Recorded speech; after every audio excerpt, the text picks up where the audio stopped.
On this YouTube channel, we discuss everything and anything that has to do with personal finance and setting up for financial independence and the ability to retire early. In the past year, I've gotten married and got this new apartment that you see back here, so I haven't been able to post. But this is my first post of 2020, and I'm hoping to just share my portfolio, all the holdings that I have, and just a brief explanation of each business that I hold and why I hold it. As I scroll through the portfolio, you'll see the unrealized loss or gain that I had in each position, and then you'll also see my total portfolio value today and how much I've invested in it. So let's get right into it. In this portfolio, I have about $18,200 in it as of today, and I've put in about $16,000 to this date.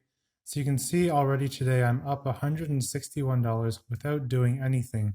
I haven't made any trades or received any dividends today. So all time, you can see here that I've had a 12.16% gain. That equates to about $2,200, and that's since February 28th, 2019, when I first started this account. So now we'll get into my holdings. So I hold about 32 different stocks in this portfolio, and we'll go over each one. I'll just name them individually, and one day I'll make a video on why I purchased each one. The first stock is Absolute Software. So in this stock, I bought it for around $7.81, and I'm up about 16% on it. So that when I hit this tab here, we can see the total value of the stock and how much I'm up or down on it. The next set of shares is AltaGas. I'm up about 1%. So AltaGas is a natural gas company. And there's Algonquin Power, and they're just a utilities company, up about 9%.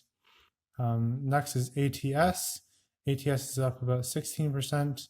And you can see there's a percentage as well as a dollar value, how much I'm up on. Next stock is Aritzia. So on Aritzia, I'm up about 53% so far, and that equates to about a $575 gain. Aritzia recently popped, so it's probably one of my favorite positions in this portfolio just because of their US growth. Next, I have BlackBerry, which wasn't doing so well. So if we go into it, you can see that in the past year, it's been dropping, but I got in right about at the $7 range, and it's been recovering since. So we'll see how they do as I continue on this journey.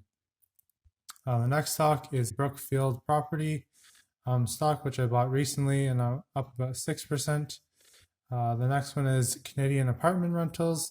So this is a REIT, which just pays a monthly dividend. For those of you who don't know what a REIT is, it's just a real estate investment trust. They just hold real estate properties and collect rent and pay that out. Next is Cineplex, which is another one of my major holdings. Cineplex recently was purchased by Cineworld. This company is from UK, and they purchased it for about $34 a share. So in a single day, it jumped from roughly around $24 to $34. Next is Cargojet. I just have one share of that, and I've gained about 45% on that single share. Should have bought more, but hindsight's 2020. The next stock is Chartwell, and this stock, they are a REIT as well, and they own a bunch of retirement places. Because the population is aging, the baby boomers are getting to that stage where they're looking for retirement homes. This is why I bought into this REIT. The next stock I own is Medical Facilities Corp, and this one is my worst performer so far. It's down almost 50%, and I've lost about $200, but it pays a monthly dividend of about 4%, so I'll keep holding it, as medical emergencies are always a thing. They're never going to stop happening. I believe they can recover one day. The next stock is Descartes, and they are a company based in Waterloo, and they make software that helps with supply management. After that is Drones Delivery Corp. So this is a drone delivery company, and this is one of my speculative stocks. It's worth about 86 cents per share. I'm down about $3, but this is a holding that I'm going to keep for, maybe 5-10 years and see where it goes, because drone delivery is definitely exciting. The next stock I own is Freshie, and that one I'm down about 20%. But I think people are moving towards a healthier eating style. So when they go out to eat, they might look for something that's healthier. And Freshie is the salad bar, which people who are into the health craze, they will go to Freshie for food.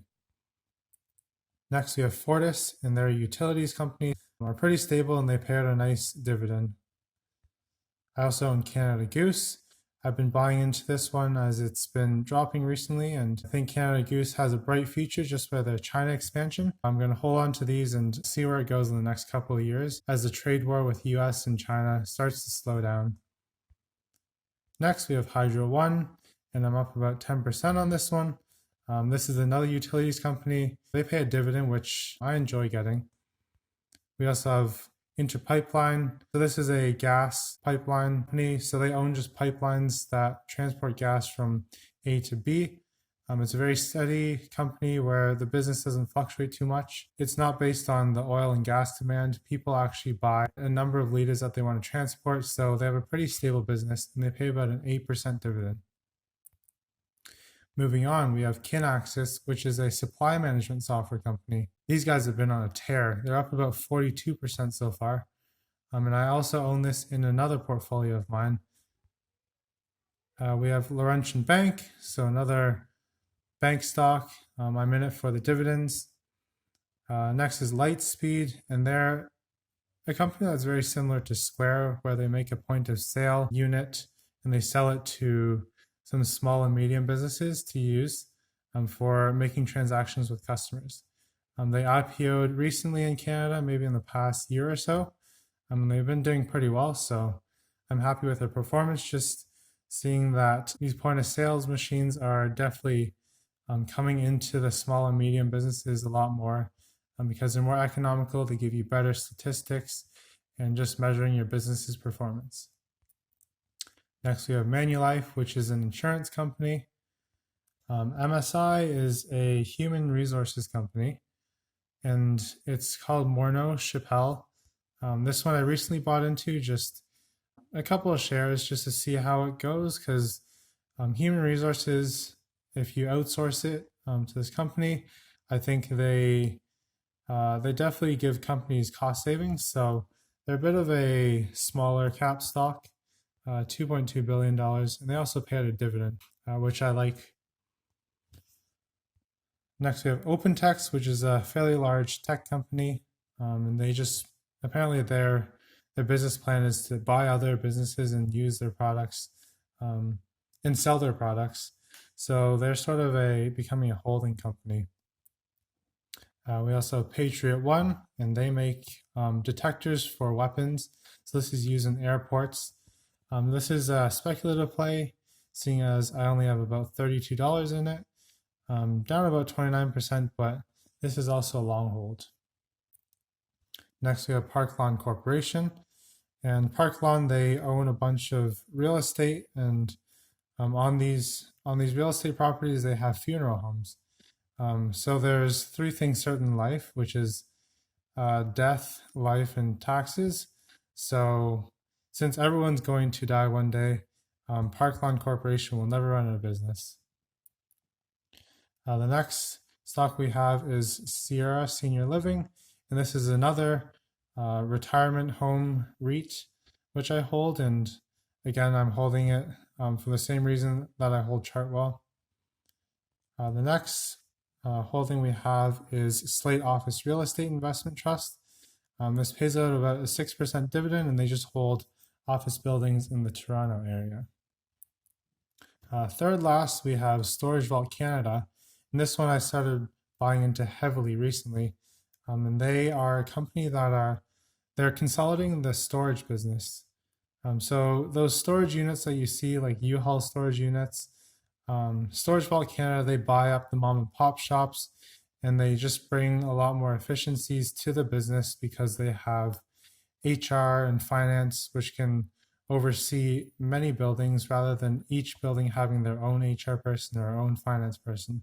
So with the economies of scale and just the fact that they're consolidating this business, this market, I think that they have a good shot at high growth in the future and also paying out a good dividend. Second last, we have Sierra Wireless, and this is a play on IoT. They make a lot of, electrical equipment for IoT applications. So I have a very small position in them, and just seeing if they are able to bounce back from the recent dip. And last but not least is Waste Connection. This is probably one of my favorite stocks because everyone is generating more and more waste. We know that as a kid, there's the 3 R's: to reduce, reuse, and recycle. But the 1 R we don't follow is to reduce. As the economy continues to boom, consumerism will continue on. Online shopping also feels this with all the boxes being sent. So Waste Connections business is just going to go up from here as people order more and more online, which is a lot more packaging and cardboard recycling that needs to happen, and Waste Connection is there. So this is an overview of my portfolio, and we can see that I have about $59 in cash in here.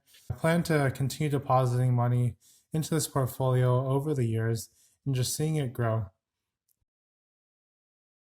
If you made it this far into the video, I hope you liked it and that you can smash the thumbs up and hit the subscribe button so that you get notifications of future videos that come out. In all the future videos, I'll be posting my portfolio each time, just showing you the growth of it month over month and whether I'm actually losing or gaining on certain positions. I'll be also sharing about different things I've learned in my investing career, tips and tricks. So stay tuned for that and keep up the grind and have a great day.